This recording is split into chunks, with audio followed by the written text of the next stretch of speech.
బతకలేక బడి పంతులు అనేది ఒకప్పటి మాట. అప్పట్లో టీచర్ ఉద్యోగం ఉన్న వేతనాలు అంతంత మాత్రమే. కానీ ఇప్పుడు ప్రభుత్వ టీచర్ల స్థితి మెరుగుపడుతోంది. జీతాలు మాత్రమే కాదు, సెలవులకు సెలవులు, ప్రశాంతమైన జీవితం. ఇది చూసి ఏపీలోని వేలాది మంది ఉపాధ్యాయ వృత్తిపై మక్కువ పెంచుకుంటున్నారు. ఏటా సుమారు 30,000 మంది బీఈడీ, డీఈడీ చదివి బయటకొస్తున్నారు. అయితే వారిలో కనీసం 5% మందికి కూడా ఉద్యోగాలు దక్కడం లేదు.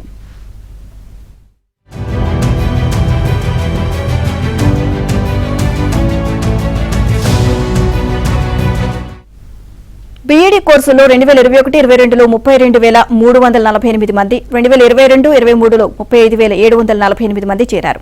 అలాగే ఏటా సుమారు 2,000 మంది డీఈడీ కోర్సుల కోసం డైట్ కాలేజీలో చేరుతున్నారు. వీరిలో 30,000 మందికి పైగా ఏటా ఉత్తీర్ణులై బయటకు వస్తున్నారు. వారిలో సుమారు 5,000 మంది బయటి రాష్ట్రాల వారు ఉంటున్నారు. ఇలా గత 10 ఏళ్లలో సుమారు 2.5 లక్షల మంది ఏపీకి చెందిన వారు టీచర్ విద్యను పూర్తి చేశారు. వీరు కాకుండా గతంలోనే బీఈడీ, డీఈడీలు చేసి ఇంకా ఉద్యోగార్హత వయసు ఉన్నవారు భారీగా ఉన్నారు.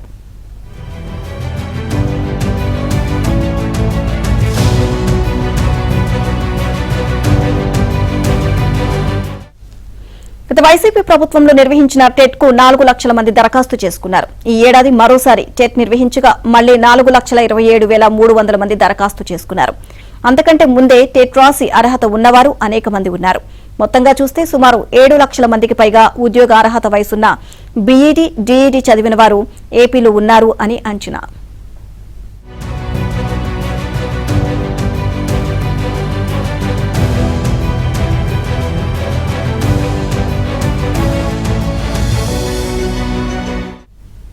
ఓవైపు భారీగా టీచర్ విద్యను అభ్యసించిన వారు ఉంటే టీచర్ ఉద్యోగాల భర్తీ మాత్రం ఆ స్థాయిలో లేదు.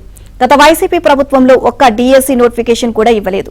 అంతకుముందు 2014-19 మధ్య టీడీపీ ప్రభుత్వం 20,532 పోస్టులతో 2 డీఎస్సీ నోటిఫికేషన్లు ప్రకటించింది. అంటే మొత్తం నిరుద్యోగుల్లో ఈ పోస్టుల సంఖ్య కేవలం 2.93% మాత్రమే. ఇవి కాకుండా ఏటా పెరుగుతున్న ప్రైవేట్ పాఠశాలలోనూ కొందరు ఉద్యోగాల్లో చేరుతున్నారు. ఆ సంఖ్య కూడా దాదాపుగా 20 నుంచి 30,000 మధ్య ఉంటుంది.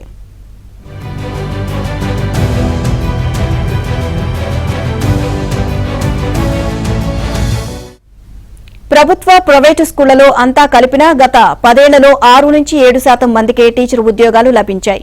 మిగిలిన వారంతా ఖాళీగానే మిగిలిపోతున్నారు. టీచర్ ఉద్యోగం ఆశ లేని వారు చిన్నా చితక ప్రైవేటు ఉద్యోగాలు చేసుకుంటున్నారు. ఇక ప్రభుత్వం త్వరలో విడుదల చేయబోయే మెగా డీఎస్సీలో 16,347 పోస్టులు ఉన్నాయి. అవి కూడా మొత్తం నిరుద్యోగుల్లో 2-3% మందికే ఉద్యోగ అవకాశాలు కల్పిస్తాయి.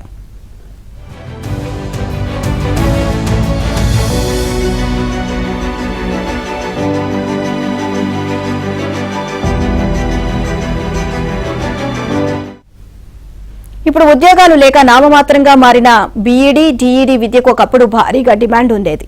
20-30 ఏళ్ల కిందట బీఈడీ సీట్ సాధించడం కోసం విద్యార్థులు చాలా కష్టపడాల్సి వచ్చేది. అప్పట్లో బీఈడీ, డీఈడీల్లో సీటు వస్తే ఎంబీబీఎస్ సీటు వచ్చినంత గొప్పగా ఉండేది.